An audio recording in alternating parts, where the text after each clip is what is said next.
Welcome to Startup Knockout. I'm your host, Timo Higgs. Today we got a treat for you. Emily Koolen from Horizon 37. They do startup and scale-up mentorship and coaching. Now, mentorship in the startup world is becoming almost a necessity. And she's going to give us all of her insights on how this is developing across ecosystems. Emily, thanks so much for coming on Startup Knockout. Thanks for having me, Timo. I'm really interested in the startup consulting and mentoring you do. You also do some volunteer work, which is very interesting, which I'd like to get into a little bit later. But maybe you can take us through the 2 or 3 main types of work that you do. So what we like to do is scale companies. So we sort of call ourselves, we're leadership coaches for scale-ups. That being said, we have broad definitions of what we call scale-ups. So we actually work in a few different ways. One of the ways is we work in accelerator programs or incubator programs. So these are typically maybe a little more early stage startups, but with some sort of recognition, usually very, very heavy in the innovation and, new science, new engineering, those spaces. And we go in and we deliver content and strategy and support them. But what we're doing is there's multiple leaders from different companies all in one group. So they're actually a peer situation. So that's one way we work. So we'll go in as a sort of facilitator and support all of these different leaders who are working together as part of this journey in an incubator or an accelerator. We also work with startups or scale-ups directly, typically with their leadership team as it's scaling. So, a lot of founders, they will start off on their own and then they bring in a co-founder and then they come in and sort of start growing. And that's usually where the leadership problems start happening or the people or the scaling problems on that side of it. And so we go in and we work directly with those leadership teams. So that's another way. A third way would be one-on-one coaching that we can do. And that could be the leaders call us themselves and sort of say, hey, hands up, I need a bit of help. Sometimes they do, sometimes they don't. And other times we're actually brought in by partners or investors. So it could be a VC, a PE, whichever, even an angel network who sort of go, we love this leader, we love their product, we love the company, they've got a lot of potential, but they need some support. So those are typically the 3 ways that I go in and help on these scale-ups. And if I'm a startup, how can I recognize that I might need some of this coaching? Because this is a very hard thing for people to kind of look inside and say, I'm not quite ready for this, particularly with the startup crowd, because we're a very ambitious community and maybe not always the best at looking internally and understanding where the holes are in our skill sets. So really great question. There are a lot of scale-up founders that we work with as customers. They're not always first-time founders.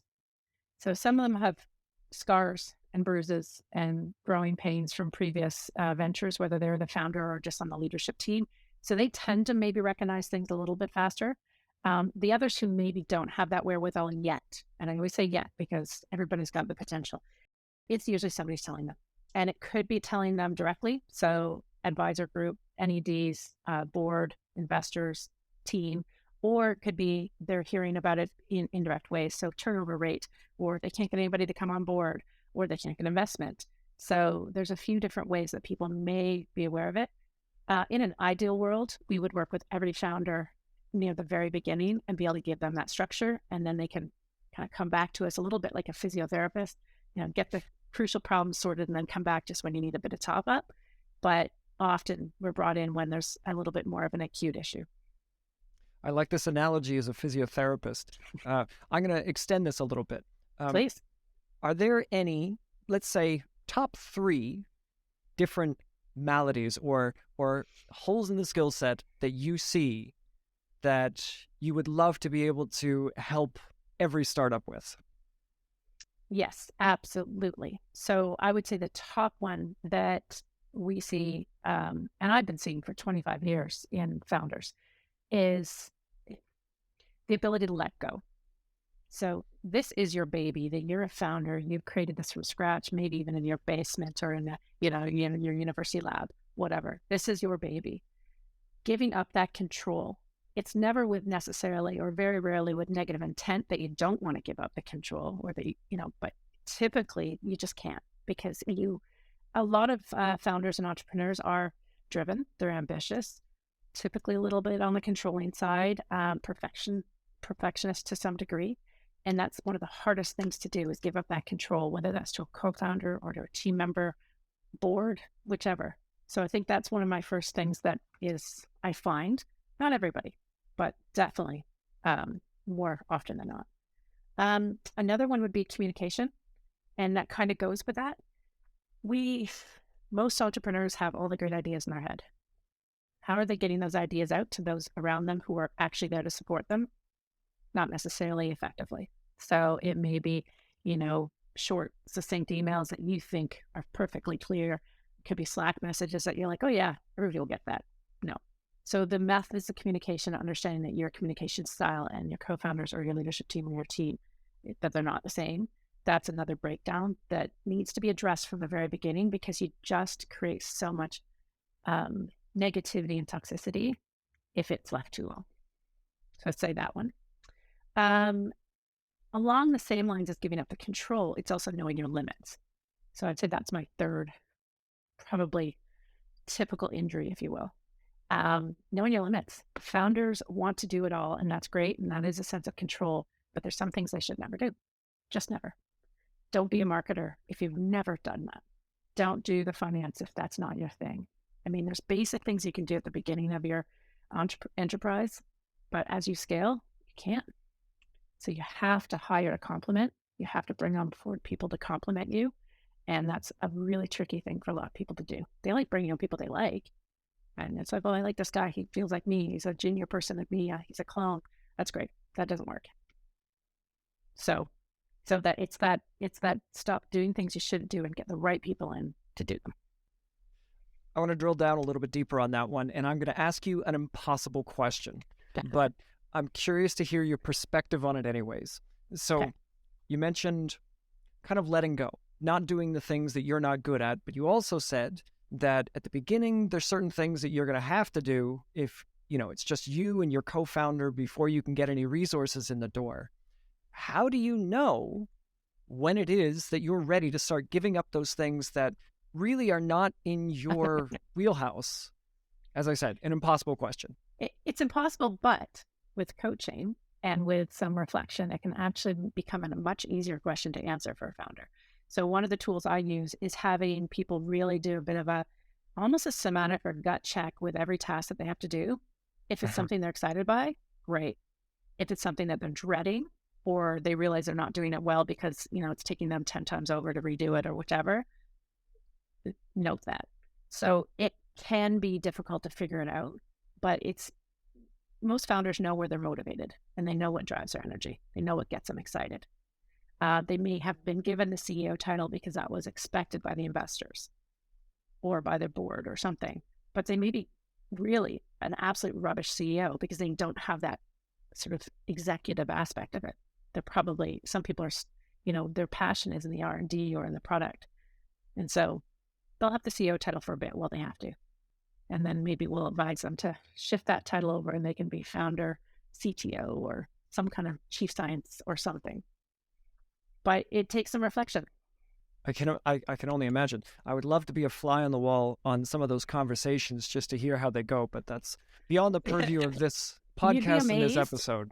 You'd be amazed. Some founding CEOs, they will put up a bit of a fight at the beginning, but then they realize, you could see their shoulders drop and they're like, oh, okay, I don't actually have to do that BS I don't want to do. Okay, yeah, we're in. It's a fight at the beginning now, typically. Let's talk a little bit more about that, about the executive level. So you do some executive coaching with a fair few startups. And what I'm curious about is, what are some of the new demands that you're seeing on the C-level startup executives? I'm going to say the easy one. It's not easy at all in practice, but one that we're seeing more as changing is the fundraising aspect. The demands for fundraising feel like they're from day one now versus only at certain stages. In my time, I think, there was the always be fundraising type mentality, but it was still a little bit, here, we'll go through 3 months, get it done, whatever. And then we can kind of go back to our regularly scheduled programming in terms of what we want to be doing. A lot of founders now are having spent most of their time fundraising. And that is really challenging because they're not then doing what they love. And that's not necessarily their expertise. And when you're bootstrapped or you're smaller in a team, you can't really delegate fundraising. So I think that that's been a bit of a shift I'm seeing on C-suite, and the pressure is different. And then the other one, which does tie into the first, is the resilience piece. I think even 15, 20 years ago, founders, a lot of them were, frankly, stuck in a dark corner or basement, a lab somewhere, whatever, and they just got through it. And they basically forgot about the rest of their lives for a long time. So they were working crazy number of hours. They weren't taking care of themselves health-wise. The burnout rate was insane. The burnout rate is still there, but people actually are trying to have fuller lives, but they don't know how to do it. So we see a lot of resilience issues, but the light or the sunshine in that is that people are recognizing, hey, I want to actually have a life. I may have a partner, I may have children, I may have family nearby, I may have hobbies, and I want to actually enjoy those. So I'm not willing to burn out at, my early years as a founder because all I've done is work. I also see a very positive, it's still there. The resilience issue is massive and the burnout rate is huge. But I'm also seeing more and more investors and advisors checking in on that. So I see VCs and even private investors who are sort of saying, right, so what's your plan here? How are you keeping yourself sane? How much sleep are you getting? Like almost personal questions, because they know that the value of their investment is going to be somewhat determined, or a lot determined, on the mental, physical, and emotional health of the founder. Here's a question for you that is great for you because you have a very international perspective. So one thing that's wonderful about you that our listeners must know is that you're Canadian like me, but you live in the UK and have a lot of experience with that ecosystem, also German and a couple other countries, if I remember correctly. What I'm curious about is, do you see a difference in the expectations and the level of resilience between cultures? To some degree, yes. So I would say that it's likely a little bit more vertical based than it is cultural or geographical based, but there is still some nuances in the geography. I did some work in Australia, and I still have a fair amount of connections in Australia. And not to be stereotypical, but Australia does have a little bit, they're intense when needed, but they also celebrate much better, in my opinion, when the successes or even the failures of anybody in their, startup ecosystem. So there's a little bit more of I wouldn't say it's a levity, but there's definitely more of a balance there. In the UK, it's going to depend on the vertical a little bit more. So fintech is still a bit more intense, which again, a bit of a stereotype, but it's still there. But then you have other sort of new technologies or new verticals coming in that are learning. They're learning from predecessors, and they're kind of going, we're not going to be as intense, or we're not going to be as strict with ourselves with how we go. I think Germany is probably a bit closer to the UK in some ways. There's still a bit more of a there's a European mindset in terms of making things go. So there's still a little bit more of, hey, we've got to work a lot more hours. I see that. But I'm also seeing, rebels going in and changing that up. So it all depends. Again, I hate sort of sticking with stereotypes in terms of geographic or cultural stereotypes. Some things do fall into it. And it depends where you are. Canada is trying, well, I think without saying that they're a light US. In the sense of that intensity from Silicon Valley from 10 years ago or even 5 years ago. That's not in Canada. It was Toronto and some of the other places were fairly intense, and they sort of looked to their neighbors to the south and went, that's not working. So they've shifted. So there is a little bit more of, hey, let's get this done, but let's do it with support. With the executive coaching that you're doing, staying on the topic of resilience, if you saw that somebody was approaching burnout or they were starting to show signs of it, how do you go about that? What is it that some startups can do to pull themselves back? How would you approach that problem? We take a look at it, and I take a look at it very carefully, because I'm an executive coach, but I'm not a therapist. And coaches are always very careful about where our boundaries are with this. We need to be there as a neutral support for whomever we're coaching, but we can also challenge them in a good way to move along to where they need to be. I think because I've got a balance, and what Horizon does is we work on the people side and the leadership side, but we also have a really good market knowledge, and we know the landscape. We can switch from coach to strategist fairly quickly as needed. So it could be, depending on the remit with our founders, where I could sit there and go, right, I'm seeing the edges fraying here. This is not working. I'm going to take it about you right now. Let's figure out some personal strategies. But I'm going to put the other hat on as a strategist. Let's talk about the business, because you fraying means your business is fraying. How do we, so it may be multiple conversations, but we can create different plans. So it's not just going to be about the person, because we have a really deep insight into each of the customers, and so say, right, what can you delegate to your CFO? What can you do this here? How can we do this? Can we help facilitate a conversation with your board about your timeline or your deliveries? So there's ways that I work that will sort of jump out of the coach spectrum at times, move into the mentor or advisor spectrum, but it's all in service of not just the leader, but the startup. So let's talk about another one of your roles, because this is something that interests me, because I myself don't have a lot of experience with non-executive directorship. And you are an NED on a few different startups. And first, can you go through a little bit about what a non-executive director is, what's expected of you, how you become one? So what an NED is somebody who is not in a executive role, or let's say a decision-making role in the company. They're not necessarily on payroll. We are there much more in an advisory capacity, without always the legal or liability standing that maybe an executive would be. So you could have a CEO, CTO, CFO, CSO, whatever, and then you're also going to have a layer of NEDs who offer, depends on the company. So in a lot of the ones I am, I'm a brick on the people side to help fill in that wall where they don't have the capacity to hire this time. So startups don't need to hire a chief people officer anytime soon. It's just not needed. But the skill set's needed. The advisor is needed. So my role is typically to go in and do high-level advisory to that leadership team and be an ear, be a shoulder, in a way where there's not necessarily the same obligation. I have an obligation legally to make sure that I'm doing right for the company, but it's not the same liability as having a full resource, liability meaning cost and time of having that full resource. I typically meet with the companies that I advise possibly once a month or once a fortnight, depending on, where they are in different strategies. Compensation wise, sometimes there's a small fee involved. Sometimes it's equity. It depends on your agreement. Every company will have their own sort of legal agreement, and there's templates out there all over the place. So most companies sort of understand. Sometimes I am asked to be involved by an investment team who sort of say, listen, we know there's a gap here. They're not at the stage where they're going to bring on somebody on the leadership side. So can you help out? And so that might be a shorter term engagement where I'm just helping them through a bit of a spot.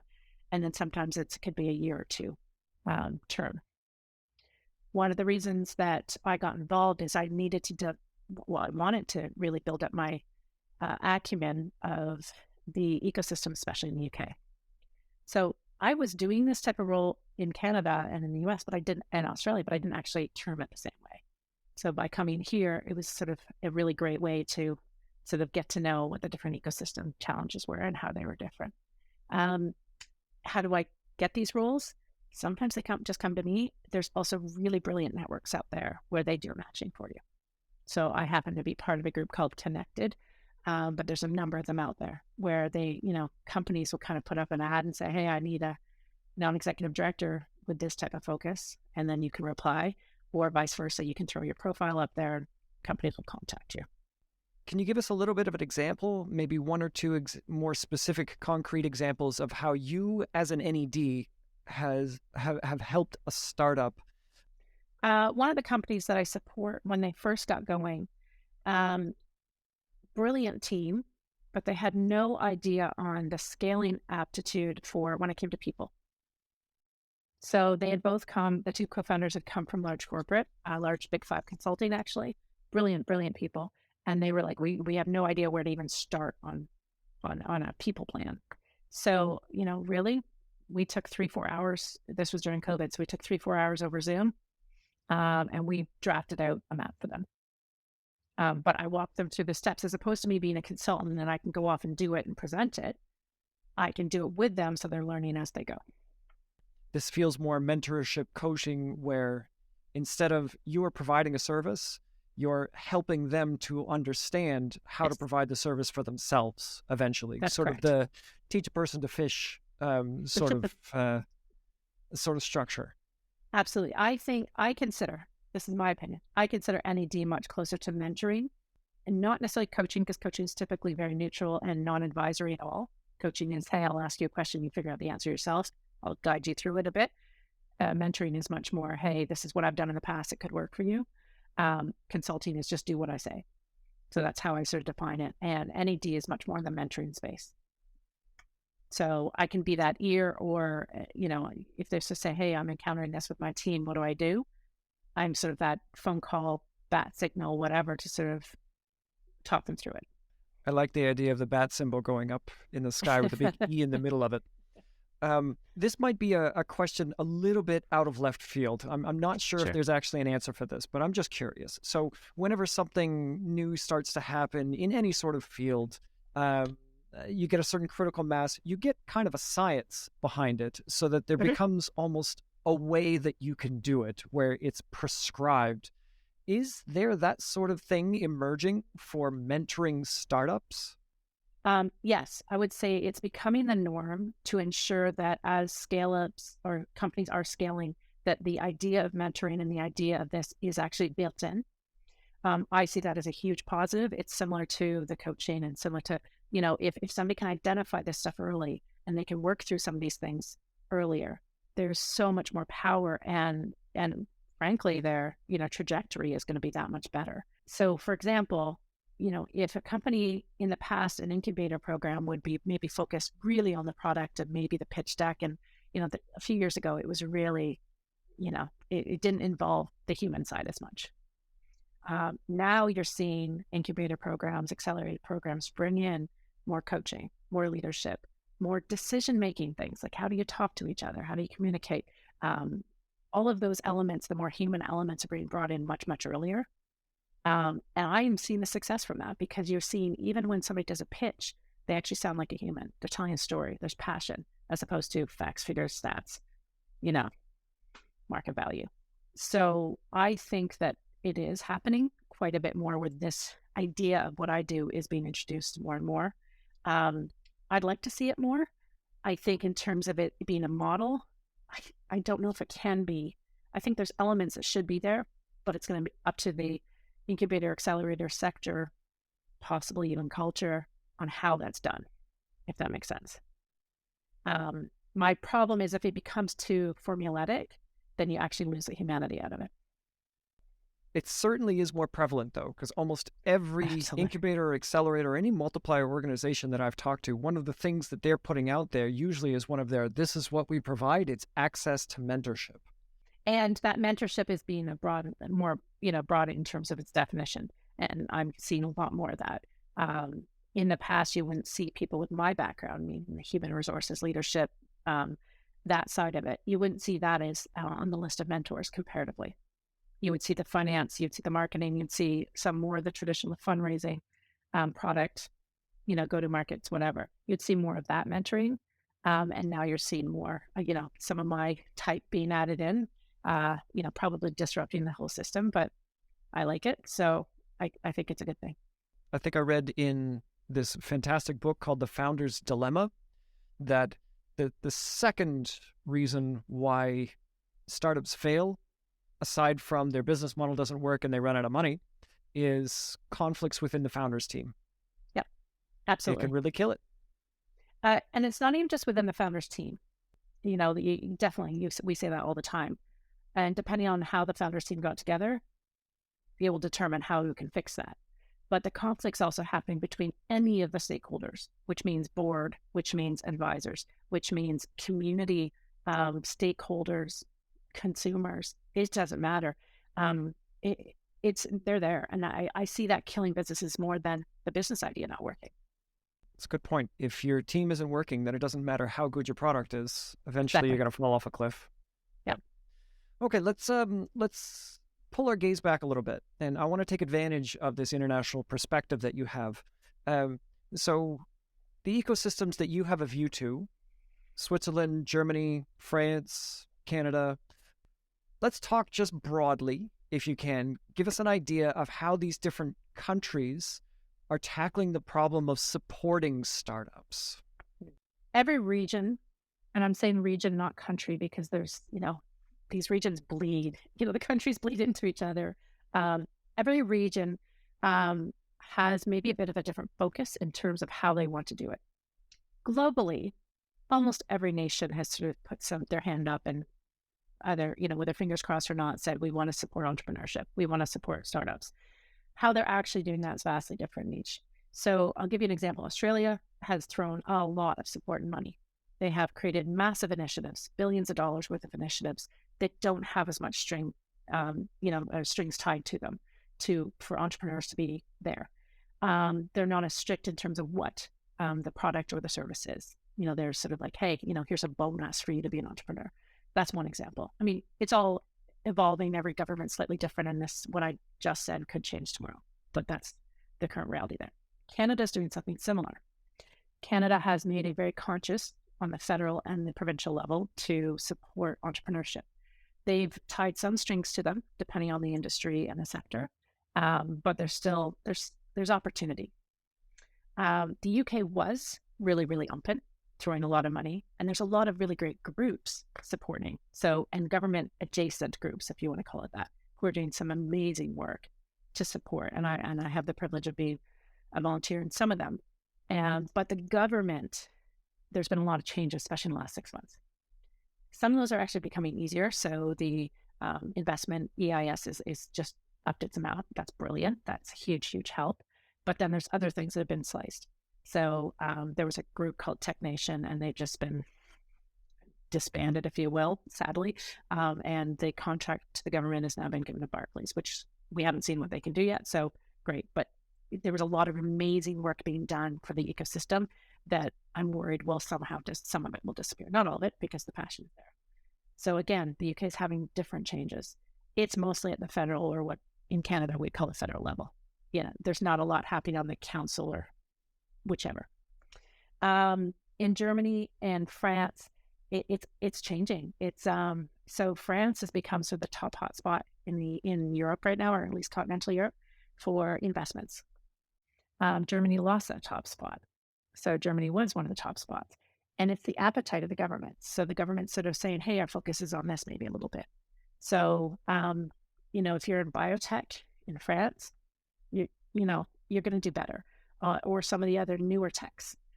So like there's fashion tech. There's a few other things that are becoming a little bit kind of bigger. Germany is doing really, really well in, say, like automotive or mobility. But some of the things, and fintech still, but some of the other ones are going to struggle a little bit more, in my opinion, because the government's shifted their focus slightly. So whatever the government sort of policies are for that year or even that quarter seem to shift. And I think some are affected more than others. So as I said, some of these countries have put multi-year plans in, and some of them are only doing annual plans. And annual plans they're really tricky to navigate. So I think Germany's doing well, but you're gonna have to graft a little bit more if you're not in one of the hot sectors right now. One of the things I see though that's happening in Germany is a perfect example of this, is where the government, and I'm not saying the government's not doing anything, it's a different focus. Private industry is stepping in. So the innovation hubs that are partnering with universities or even creating their own hubs in, not even just in Berlin, but in some, everywhere, are massive. Yeah, I've been seeing this a lot too when I go to events now, particularly here in Munich, because there are a lot of very large headquartered companies here. There's almost always a large company that has their name as a sponsor on all of the advertisements. Yeah. So I imagine that this is a good thing, at least that there's an orientation towards startups and seeing what their value is, and not just that traditional business needs to be supported, but a lot of different eyes are turning towards the startup community and seeing value there. And I think that's really clearly evidenced This is probably mostly worldwide even. And even traditional companies like the banks are putting a lot more time and effort into entrepreneurship. The big five consulting firm, almost all of them have some sort of innovation space built in now, probably through acquisition or multiple acquisitions, but it's there. And they're now sponsoring these events and doing things. There's also a lot more partnership with universities. I think the startup community was a bit disparate and disconnected from the academic world for a long time. People were kind of either academic or they were, entrepreneurial. And there, the two shall meet too much, except for a few, notorious people who left places like Harvard or wherever. But I think that there's much more of a, hey, we need this in our world, when the universities are saying that. Exciting trends. We'll certainly be keeping an eye on those things to see how those trends develop over time. But for now, we're going to pull ourselves back and get to our last portion. Of course, win, lose, or draw. Are you ready to play win, lose, or draw with me, Emily? Let's do it. All right. The first one for you I have is win, lose, or draw. German startup mentors beginning to mentor outside of Germany if they haven't started already within the next 5 years. Win. Very emphatic win. Startups are global now. No startup should be declaring themselves as a German startup. And so mentors have to be the same. We cannot play a game where we are too narrow in our focus, and mentors, to be effective mentors, need to understand what's going on everywhere. So whether that's in their sector or a vertical, but it can't be just geography. They've got to really expand. So I'm seeing it. I've been partnering with some German mentors already, and I'm doing mentoring in Germany, even though I'm in the UK. So there's a lot of that cross-pollination, cross-English channel. I don't know. We're doing a lot of that. So yes, that's a huge win. Okay, a win for that. So the next one, this might put you in a little bit of a box, but I'm still interested in your answer. Win, lose, or draw, one of the startups you mentor becoming either a unicorn or even a decacorn. I'm going to say lose. Not because I don't have faith in the people that I'm supporting. They're all brilliant. But currently, under my portfolio, I am supporting more service-based and steady necessity startups. So these are startups that are going to be the ones that you just need in your everyday, but not necessarily the ones that are going to take over the world. If they do get towards unicorn, it will be a long and steady race, and likely there's a chance of acquisition before then. I like the shift, though, that I see happening with startups where not everyone is saying, we must do rocket ship growth at all costs, because there's so much more value you can bring to real people than, just building something that has to go to the moon. So there's a lot more of a difference you can make in people's lives with different business models. There's some beautiful evolution in what an end game will look like for startups these days. So I think even a few years ago, 5 years ago or so, everybody needed to have the big, massive, unicorn status or whichever. That's not the case. Funding won't support that. The communities and the ecosystems aren't supporting that. So I think that there's more of an appetite for absolute success, but for different exit or end strategies. Yeah, absolutely. Okay, our last one. Win, lose, or draw. Universities and colleges beginning to offer courses in either startup mentorship or non-executive directorship. And go with draw on that one. It is happening. It's not happening enough. I would say mentorship. So there's NED work, NED courses out there. Not very few, or not very many rather, are through any kind of formal university. There's through really great companies, but they're not necessarily through an academic setting, traditional academic. A few. There needs to be more. I think it needs to be built in to an MBA program, or it needs to be built into some of these more advanced business programs, because those are the people that, if depending where they go after their MBA, those are people who will make great NEDs and mentors. Because typically you have a broad range of business acumen when you exit these programs. So in my opinion, it's a draw. You need to have a lot more. I'm seeing a bit of it, just not enough. Yes. Okay, so thank you very much for playing Win, Lose, or Draw, and that brings us to the end of our episode. Thank you so much for providing this fantastically international perspective, but I think I learned the most about your mentorship perspective, your coaching perspective, what that kind of looks like, what that feels like, and where it's going. So this was really a good learning experience for me. So thank you very much for coming.